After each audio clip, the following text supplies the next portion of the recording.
So hello and welcome. तो आज हम लोग इस वीडियो में देखने वाले हैं क्लास 12 का मैथमेटिक्स का वेक्टर अलजेब्रा एक्सरसाइज 10.4 एनसीईआरटी का क्वेश्चन नंबर 7। ठीक है, देखो क्वेश्चन नंबर 7 क्या बोल रहा है। Let the vectors a b c be given as this this and this, then show that a cross b plus c is equal to a cross b plus a cross c। मतलब simply आपको ये question जो है आपको solve नहीं करना है, basically आपको एक प्रॉपर्टी को प्रूफ करना है कि क्या ये डिस्ट्रीब्यूटिव प्रॉपर्टी को वेक्टर्स फॉलो करते हैं कि नहीं करते हैं। तो फॉलो तो करते हैं, हमको बाई प्रॉपर्टी पता है, लेकिन हमको प्रूफ के साथ बताना है कि इधर वाली वैल्यू के क्या है, बराबर है। तो एक काम करते हैं, पहले हम लोग लेफ्ट हैंड साइड को सॉल्व करते हैं, फिर उसके बाद हम लोग राइट हैंड साइड को जो है सॉल्व करेंगे। ठीक है, तो लेफ्ट हैंड साइड हमारे पास क्या है, देखो vector A cross vector B plus C. तो देखो वेक्टर ए हमारे पास क्या है, वेक्टर ए हमारे पास है a1i plus a2j plus a3k। ये था हमारे पास वेक्टर ए। इसका हमको क्रॉस प्रोडक्ट निकालना है किसके साथ, b प्लस सी के साथ। तो पहले b और c को हमको ऐड करना पड़ेगा। तो b1i plus b2j plus b3k। ठीक है, ये हो गया। उसके बाद अब इसको थोड़ा सा देख लेना, अच्छे से लिख लेना। ठीक है, ये हो गया बी वेक्टर। और सी वेक्टर हमारे पास क्या है, देखो C1 C2 और C3। तो यहां आ जाएगा C1i plus C2j plus C3k। Then यहां से क्या होगा, देखो A1i cap plus A2j cap plus A3k cap into, अब देखो जब दोनों को प्लस करेंगे तो प्लस करके क्या लिख सकते हैं, B1 C1 i cap plus B2 C2, थोड़ा सा लंबा क्वेश्चन तो है ये, J प्लस B3 C3 और K कैप। ये हमारे पास जो है आएगा। ठीक है, अब देखो इसका हमको निकालना है क्रॉस प्रोडक्ट। ठीक है, तो अब मैं डायरेक्टली लिखता हूं यहां पर a cross vector b plus vector c is equal to, यहां कितना आ जाएगा i और यहां आएगा j, यहां आएगा k। तो i जो है ये है a1 a2 a3, और दूसरा जो है वो क्या है b1 plus c1 b2 plus c2 b3 plus c3। ठीक है, तो यहाँ i cap j cap k cap. तो अब इसके बाद देखो यहाँ पर क्या हो जाएगा, जब आप इसको एक्सपांड करोगे रो 1 के रिस्पेक्ट में, तो यहाँ से ये गायब हो जाएगा, इन दोनों का इनटू करना है। तो आप डिटर्मिनेंट्स तो पढ़ चुके हो, तो मैं डायरेक्टली कर रहा हूं यहाँ पर, यहाँ आएगा a2b3 प्लस a2c3, फिर माइनस a3b2 माइनस a3c2। ठीक है, ये आएगा आपके पास, या आप चाहो तो माइनस को बाहर लिख के जो है इसमें ब्रैकेट लगाकर इसको प्लस भी कर सकते हो। फिर इसके बाद आप करोगे यहाँ पर j, j के रिस्पेक्ट में करोगे तो j तो माइनस रहता है, ये गायब हो गया, ये गायब हो गया a1 का। तो यहाँ आएगा a1 b3 plus a1 c3, ये हो जाएगा। फिर minus b1 a3 minus c1 a3, फिर यहाँ पर आ जाएगा k। तो k जब करेंगे तो यहाँ कितना आ जाएगा, देखो a1 b2 a1 c2, फिर माइनस ऑफ यहाँ आ जाएगा a2 b1 plus a2 c1 जो है आएगा। तो ये हो गया हमारा लेफ्ट हैंड साइड। अब यही वैल्यू हमको लेकर आनी है by solving the right hand side, तभी तो हमारा क्वेश्चन सॉल्व होगा। तो ये था हमारा left hand side. Now we are moving to the right hand side. So right hand side, तो राइट हैंड साइड में हमारे पास क्या क्या है, देखो तो पहले तो आपको निकालना पड़ेगा a क्रॉस b। तो राइट हैंड साइड के लिए पहले a क्रॉस b निकालेंगे। तो a क्रॉस b, तो डायरेक्टली करता हूं मैं i j k, और a के कोएफिशिएंट्स क्या क्या थे, a1 a2 A3 B1 B2 B3, ठीक। फिर यहां से I की वैल्यू जब निकालेंगे तो क्या मिलेगा, देखो हमको यहां मिलेगा A2 B3 minus B2 A3।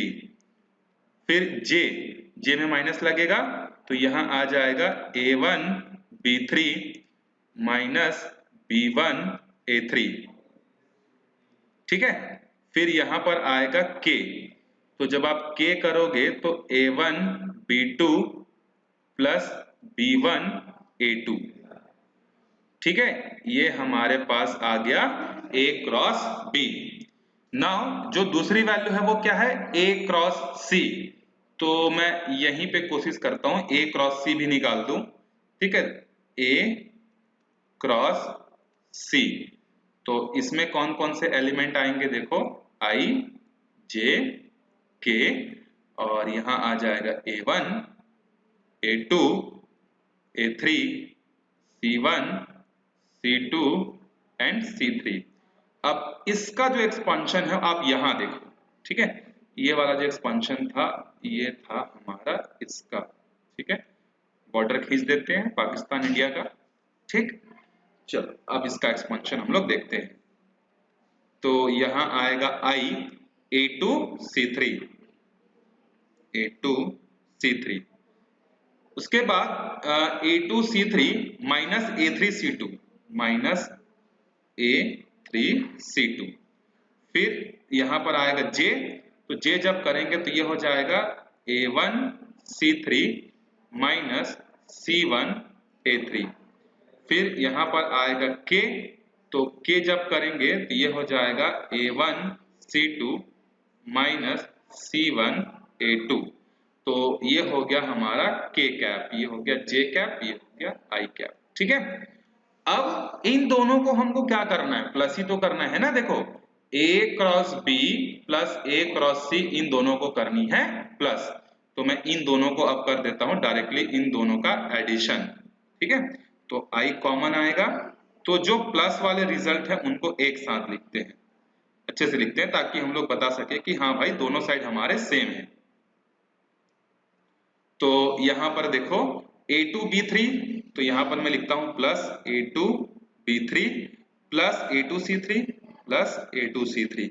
अब ये देखो ये वाली माइनस है, ये वाली माइनस है, मैं माइनस कॉमन ले लेता हूं, तो यहां पर क्या बचेगा B2 A3 plus A3 C2।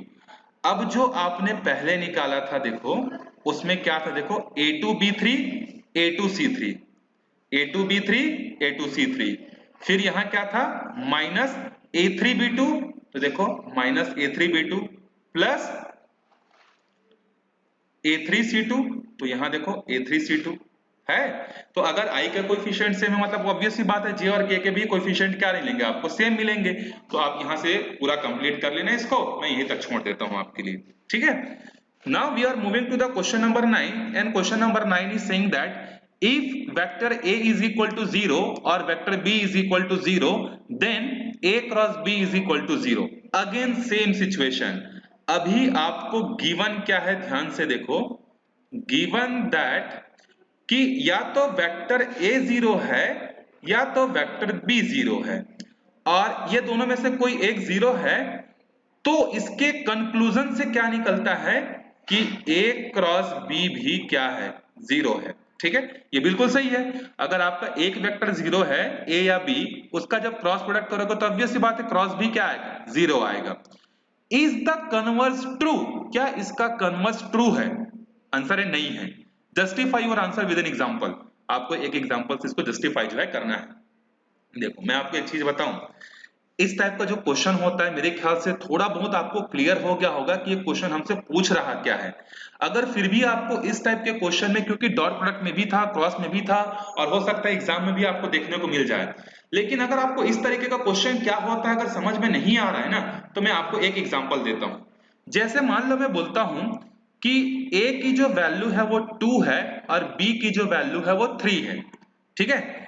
If A is equal to 2 and B is equal to 3, then A cross B, A cross B कितना आएगा, 2 इंटू 3 बिल्कुल सही है। तो अगर मैंने आपको कंडीशन दिया कि अगर A की वैल्यू 2 है, B की वैल्यू 3 है, तो A क्रॉस B जो है क्या है, 6 है। ये बिल्कुल सही है। अब मैं पूछा कि क्या A cross B is equal to अगर 6 है तो क्या A की वैल्यू 2 ही हो और B की वैल्यू 3 ही हो? ऐसा कोई कंपलसरी कंडीशन है क्या? नहीं है, क्योंकि देखो अगर A क्रॉस B अगर मतलब दो नंबर का जो प्रोडक्ट है अगर वो 6 है तो वो दो नंबर 2 और 3 ही हो, ऐसा जरूरी नहीं है। A की वैल्यू 3 हो सकती है, B की वैल्यू 2 हो सकती है, A की वैल्यू 1 हो सकती है, B की वैल्यू 6 हो सकती है, A की वैल्यू 6 हो सकती है, इसकी वैल्यू 1 हो सकती है।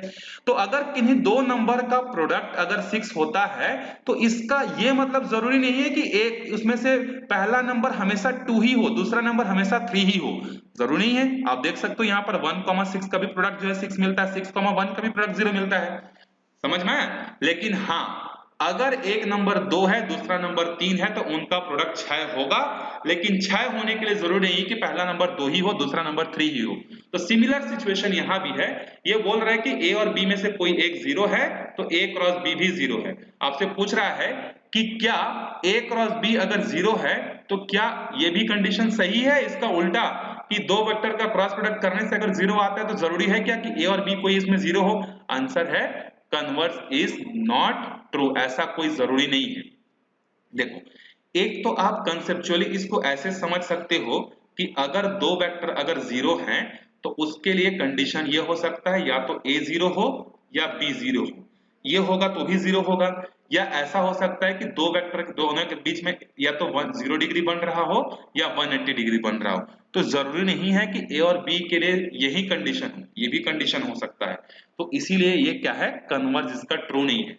आपको एक एग्जांपल देना है, और एक एग्जांपल कैसा देना है, आपको दो वेक्टर्स A और B ऐसे लिखने हैं कि जिसका क्रॉस प्रोडक्ट क्या मिले, हमको 0 मिले, और दोनों वेक्टर जो हैं वो 0 नहीं होने चाहिए। मतलब आपको दो नॉन जीरो वेक्टर लिखने हैं A और B, और ऐसे नॉन जीरो वेक्टर लिखने हैं जिसका क्रॉस प्रोडक्ट करने से 0 मिले। तो देखो आप यहाँ पर कैसा वेक्टर लिख सकते हो, जैसे मान लो मैंने लिख दिया 0i plus 0j plus 1k, मैंने ये लिख दिया। फिर मैंने यहां लिखा 2i plus 0j plus 0k। देखो ये दोनों वेक्टर 0 वेक्टर नहीं है, इसमें मैग्नीट्यूड 1 है, इसमें भी मैग्नीट्यूड 1 है। तो अगर आप a क्रॉस b करते हो that means i j k, तो यहाँ पर i का कोएफिशिएंट कितना है 0 0 1, j का कोएफिशिएंट कितना है 2 0 0। जब आप इसका एक्सपेंशन करोगे तो क्या आएगा, देखो जब i का करोगे तो ये 0 ये 0, j का करोगे ये गया ये गया, ये हो जाएगा। यहाँ पे जो है आपको एक मिनट ना, इसको 2 नहीं करना पड़ेगा, इसको हम लोग करते हैं 0 और इसको कर देता हूं मैं 2, ठीक है? तो यहाँ पर 2 आ जाएगा, देखो ये हो जाएगा 0। अब ये सही 0 0 2, तो देखो इसका इंटू इसके साथ हुआ 0, इसका इंटू इसके साथ करोगे, जे वाले के जे के लिए कर रहे हो ना, इसका इंटू इसके साथ, इसका इंटू इसके साथ, तो भी 0 आएगा। जब k का करोगे तो k का करोगे तो इसका इंटू इसके साथ, इसका इंटू इसके साथ, तो 0 आ जाएगा। देखो तो a क्रॉस b आपको क्या मिल रहा है 0, लेकिन ये दोनों ही वेक्टर क्या हैं, ये दोनों ही वेक्टर 0 वेक्टर नहीं है। इससे प्रूफ होता है कि अगर दो वेक्टर का क्रॉस प्रोडक्ट अगर 0 है तो जरूरी नहीं है कि दोनों वेक्टर क्या हो, 0 ही हो, ठीक है? अब चलते हैं हम लोग क्वेश्चन नंबर 9 पर, और क्वेश्चन नंबर 9 को करने से पहले हम लोगों को थोड़ा सा पैरेललोग्राम और ट्रायंगल का एरिया कैसे निकालते हैं बाय यूजिंग वेक्टर, ये हमको जो है क्या करना पड़ेगा, समझना पड़ेगा। तो देखते हैं कि किस तरीके से by using the cross product we can calculate what area of parallelogram and area of a triangle. हाँ ये देखो यहाँ पर एक जो हमारे पास प्रॉपर्टीज थी उसमें 8th नंबर की प्रॉपर्टी क्या है, देखो if A and B represent the adjacent side of a triangle then area is given by. आपके पास दो वेक्टर्स हैं A और B, और ये दोनों वेक्टर क्या हैं, किसी ट्रायंगल के जो है एडजेसेंट साइड हैं, ठीक है? तो ये बोल रहा है कि उनका एरिया ऑफ ट्रायंगल जो होता है ना वो कितना होता है, half of modulus of A cross B। अब आप बोलोगे कि सर ये कैसे हुआ करके, ठीक है? तो आप इसको बड़े आराम से समझ सकते हो, ऐसा कोई जरूरी नहीं। देखो यहाँ पर आपको प्रूफ भी दिया हुआ है। एरिया ऑफ ट्रायंगल का बेसिक फॉर्मूला क्या होता है, बेस इंटू हाइट। तो इस ट्रायंगल में बेस कौन है, AB, वर्टिकल हाइट कौन है, CD। तो चलो AB तो आपको पता है कि AB क्या है, बी वेक्टर है। क्या आपको CD पता है? नहीं पता है, लेकिन ये इसके साथ 90 डिग्री बना रहा है तो ये राइट एंगल ट्राइंगल फॉर्म हो गया। और राइट एंगल ट्राइंगल में हमको हाइपोटेन्यूस पता है, तो क्या हम लोग परपेंडिकुलर नहीं निकाल सकते? बिल्कुल निकाल सकते हैं। तो इसका परपेंडिकुलर क्या निकल कर आएगा? Modulus of A sin theta. अब ध्यान से देखो ये क्या है भाई, जब हम लोग क्रॉस प्रोडक्ट कर रहे थे तो वहां पर मैंने आपको फॉर्मूला बताया था कि A क्रॉस B जो होता है modulus of A modulus of B sin theta. तो अगर इस वाली वैल्यू को मैं ऐसा लिखना चाहूं तो लिख सकता हूं कि नहीं लिख सकता? बिल्कुल लिख सकता हूं। इसीलिए एरिया ऑफ ट्रायंगल यहां से कैसे निकल गया? Half of modulus of A cross B। I hope आपको समझ में आ गया होगा।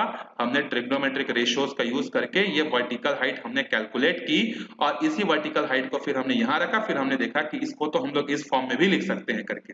सेम कंसेप्ट हमारा कहां यूज होगा? पैरेललोग्राम के लिए। पैरेललोग्राम का भी एरिया क्या होता है? Base into vertical height. तो बेस ए बी है ये तो हमको पता है, वर्टिकल हाइट हमको नहीं पता है। अगेन यहां पर देखो एक हमने कंस्ट्रक्शन किया, डी से ई को मिला वर्टिकल हाइट, ये हमको चाहिए, ये कैसे मिलेगा? सेम वही से, तो B into A sine theta, तो इसका हो गया modulus of A cross B. ठीक है ना? वहां पर ट्रायंगल का original formula half base into height होता है, इसीलिए उसके फॉर्मूले में हाफ आया। लेकिन पैरेललोग्राम के एरिया के फॉर्मूले में हाफ नहीं आता, इसीलिए modulus of A cross B ही आएगा। चलो अब इसी के बेसिस पर हम लोग एक्सरसाइज के क्वेश्चन को जो है अटेम्प्ट करने की कोशिश करते हैं। तो देखो क्वेश्चन नंबर 9 क्या है? Find the area of the triangle with the vertices A B and C. देखो अभी इसने क्वेश्चन ने क्या किया, थोड़ा होशियारी किया। इसने बोला कि मैं ट्रायंगल के जो साइड है ना उसको वेक्टर फॉर्म में ना देकर मैं वर्टिसेस फॉर्म में दे दूं। इससे आपको दो चीज चेक करने को मिल जाए। क्या? पहले तो आपको ये चेक कर रहा है क्वेश्चन वाला कि क्या अगर आपको वर्टिसेस गिवन है तो क्या आप उसको वेक्टर फॉर्म में कन्वर्ट कर सकते हो कि नहीं कर सकते हो। अगर कर सकते हो तो एरिया निकाल के दे दो। तो लेट से ये है हमारे पास एक ट्रायंगल और इसका नाम है ए बी और सी। ए के जो कोऑर्डिनेट है 1,1,2 है, बी का जो कोऑर्डिनेट है वो है 2,3,5 है, सी का जो कोऑर्डिनेट है 1,5,5 है। ठीक है? अब देखो मान लो हमको चाहिए ना एरिया, एरिया क्या बोलता है कि दो एडजेसेंट साइड का वेक्टर पता होना चाहिए। तो लेट से ये वो दो एडजेसेंट साइड हैं, कौन कौन से? एक तो ए बी और दूसरा बी सी। तो हमको क्या चाहिए? एरिया ऑफ ट्रायंगल निकालने के लिए ए बी वेक्टर चाहिए और बी सी वेक्टर चाहिए। तो ए बी वेक्टर कैसे निकलेगा? बी का पॉइंट्स माइनस ए का पॉइंट्स, ये तो आपको पता ही होगा ना। उसके बाद 3 माइनस 1 मतलब respectively x2 minus x1 into i, y2 minus y1 और z2 minus z1 into k।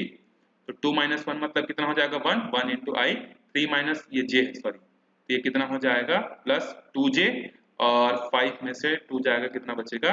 यहाँ आ जाएगा 3k।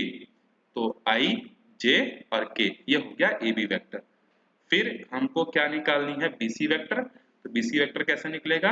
1 minus 2i plus 5 minus 3j plus 5 minus 5k। तो यहाँ आएगा माइनस i और 5 में से 3 जाएगा तो कितना बचेगा? 2j, 5 में से 5 जाएगा तो कितना आएगा? 0k। तो ये हो गए हमारे AB वेक्टर और BC वेक्टर। अब इसका हमको निकालना है क्या? Cross product. और क्रॉस प्रोडक्ट निकालने के बाद आपको निकालना होगा इसका मॉड्यूलस, तभी तो आपके पास एरिया ऑफ ट्रायंगल निकल कर आएगा। तो i j k 1 2 3 माइनस 1 2 0। अरे मैट्रिक्स नहीं, ये अब इसको करते हैं एक्सपांड। तो i 2 0 0 माइनस 6 माइनस j, ये गया 0 0 माइनस माइनस हो जाएगा प्लस 3 प्लस k, ये गायब हो गया, 2 1 2 माइनस माइनस हो जाएगा प्लस 2। तो ये हो जाएगा minus 6i minus 3j plus 4k। अब ये तो हो गया हमारा क्या? A cross B। अब फाइनली क्या निकालेंगे हम लोग? Area of triangle is equal to half of modulus of AB vector cross this. तो इसका हमको निकालना पड़ेगा मॉड्यूलस। बस निकाल लेते हैं हाफ और मॉड्यूलस कैसे निकलेगा, स्क्वायर रूट के अंदर में -6 का स्क्वायर 36, 3 का स्क्वायर 9, 4 का स्क्वायर 16, तो ये कितना हो जाएगा 1/2, ये हो जाएगा 25 और 61, तो √61/2 स्क्वायर यूनिट आएगा ना। ठीक है, तो ये हमारा क्या है आंसर है। अब आगे देखते हैं question number 10। Find the area of the parallelogram whose adjacent sides are determined by the this. Simple है भाई, आप निकाल सकते हो। एक पैरेललोग्राम कंस्ट्रक्ट कर लेना, पैरेललोग्राम के दो एडजेसेंट साइड आपको गिवन है, एक ये है एक बी है। पैरेललोग्राम का एरिया कैसे निकलता है, सो A क्रॉस B का मॉड्यूलस, तो पहले इन दोनों वेक्टर्स का क्रॉस प्रोडक्ट करना, क्रॉस प्रोडक्ट करने के बाद इसका मॉड्यूलस निकालना, आपका आंसर जो है आ जाएगा। ठीक है, तो इसको और मैं दोबारा नहीं बता रहा हूं क्योंकि मैंने बेसिक कंसेप्ट इसका बता दिया है कि कैसे निकलता है और क्यों ऐसा होता है।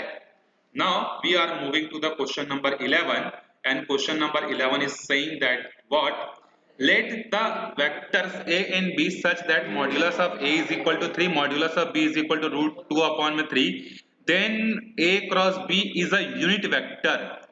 मतलब कहने का मतलब समझ रहे हो कि a क्रॉस b जो है वो एक यूनिट वेक्टर है। That means modulus of a cross b is equal to 1, the angle between a and b। तो we know that a cross b को हम लोग क्या लिख सकते हैं, modulus of a vector modulus of b vector into sin theta is equal to 1 है।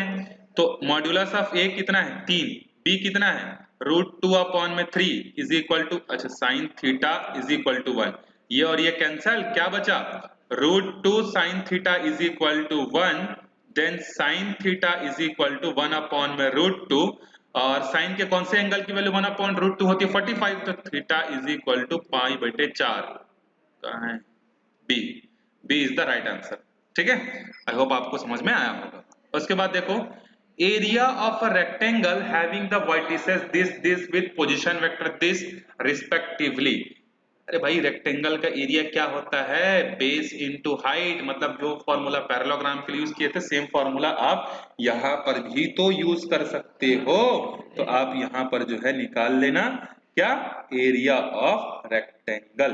ठीक है, या आप एक काम ये भी कर सकते हो कि एक रेक्टेंगल बना लेना ऐसे करके, पहला वाला वेक्टर ये है, दूसरा वाला वेक्टर ये है, a का मॉड्यूलस निकाल लेना, b का मॉड्यूलस निकाल लेना और दोनों को क्या कर देना, इनटू कर देना। दोनों का इनटू करोगे तो आपका आंसर आ जाएगा। या फिर आप मॉड्यूलस के अंदर में a क्रॉस b करके कर सकते हो, एडजेसेंट साइड का क्रॉस प्रोडक्ट भी कर सकते हो। ठीक है, तो यहाँ पर एक्सरसाइज हमारा खत्म होता है। अब हम लोग चलते हैं कहाँ, मिसलेनियस वाले क्वेश्चंस पे, क्योंकि जो मिसलेनियस वाले क्वेश्चन है वो भी काफी हद तक इंपॉर्टेंट होते हैं।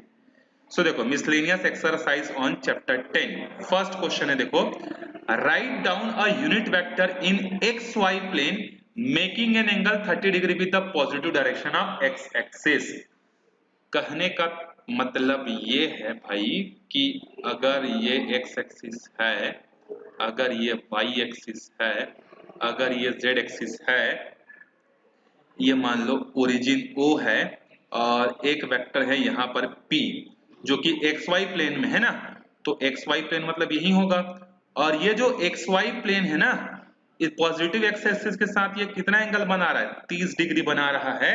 तो हमको एक यूनिट वेक्टर हमको निकालनी है। तो हमको पता है कि एक्स एक्सिस में जो यूनिट वेक्टर होता है वो I होता है, वाई एक्सिस का यूनिट वेक्टर J होता है और जेड एक्सिस का यूनिट वेक्टर K होता है। ठीक है, तो सिंस x और y प्लेन में है मतलब z की वैल्यू तो 0 ही हो गई। अब यूनिट वेक्टर हमको पता है लेकिन मैग्नीट्यूड तो हमको नहीं पता है। तो व्हाट वी कैन डू, देखो p का कोऑर्डिनेट अगर आप निकालोगे तो मैं यहां पर क्या कंस्ट्रक्शन करके ये बोल सकता हूं, यहां ऐसा कंस्ट्रक्शन किया जा सकता है। जी हाँ, बिल्कुल किया जा सकता है। और तो ये वाली वैल्यू क्या होगी, देखो ये 90 डिग्री है, ये हमारे पास OP, एक हमारे पास क्या है, right down a unit vector मतलब इसका मॉड्यूलस जो है 1 होगा। तो अगर OP है तो यहां से लेके यहां तक का कंपोनेंट को क्या लिख सकते हैं, राइट एंगल ट्राइंगल है मतलब OP cos 30, ये हो जाएगा OP cos 30। ये वाले पे भी 90 डिग्री बन रहा है, यहाँ पर देखो तो ये तो परपेंडिकुलर होगा, तो ये हो जाएगा आपका OP sin 30 हो जाएगा। ठीक है, ये दोनों चीजें हो गई। अब इसके बाद देखो आपको एक यूनिट वेक्टर निकालनी है ना, तो यूनिट वेक्टर निकालनी है तो इसका मतलब अगर OP cos theta OP sin 30 मतलब 30 डिग्री अगर ये यूनिट वेक्टर को रिप्रेजेंट कर रहे हैं मतलब OP का वैल्यू 1 होगा और cos 30 कितना होता है, cos 30 होता है √3/2, sin 30 1/2। तो x एक्सिस में जो मैग्नीट्यूड निकल कर आया वो आया √3/2 यूनिट कैप और इधर निकल कर आया 1/2j और ये है k कैप। तो यूनिट वेक्टर जो है एक्स वाई प्लेन में वो कितना होगा, ये होगा। ये मैंने क्यों किया समझ में आया, क्योंकि यहाँ पर एक यूनिट वेक्टर निकालनी है तो यूनिट वेक्टर का जब आप रिजल्टेंट लोगे दो यूनिट वेक्टर का तो वही आएगा वो, ठीक है। सेकंड क्वेश्चन क्या है देखो, find the scalar component and magnitude of the vector joining the points P and Q। अभी आपके पास दो पॉइंट्स गिवन है प्लेन में, एक पॉइंट है P, दूसरा पॉइंट है Q। P पॉइंट के कोऑर्डिनेट है x1 y1 z1, Q point के कोऑर्डिनेट है x2 y2 z2। इन दोनों को ज्वाइन करने वाला जो वेक्टर है ना उसका आपको स्केलर कंपोनेंट निकालनी है और उसका मैग्नीट्यूड भी जो है आपको कैलकुलेट करना है, ठीक है। तो अगर हमारे पास प्लेन में एक पॉइंट है यहाँ पर let say P and whose coordinate is x1 y1 z1 and दूसरा है Q x2 y2 और z2, ये हमारे पास दो पॉइंट्स हैं। हमको पहले निकालना है PQ वेक्टर, तो PQ वेक्टर कैसे निकलेगा, x2 minus x1i plus y2 minus y1j और z2 माइनस z1k, ये पहले वेक्टर बनेगा हमारे पास। अब इसके स्केलर कंपोनेंट हमको चाहिए, so hence scalar component will be क्या होगा, x2 minus x1 y2 minus y1 और z2 माइनस z1। और अगर इसका हमको निकालना है क्या मैग्नीट्यूड, तो इसका मैग्नीट्यूड क्या होगा देखो, x2 माइनस x1 का whole square plus y2 minus y1 का whole square plus z2 minus z1 का होल स्क्वायर। तो ये वाला पोर्शन इसका मैग्नीट्यूड है और ये वाला पोर्शन इसका क्या है, स्केलर कंपोनेंट है।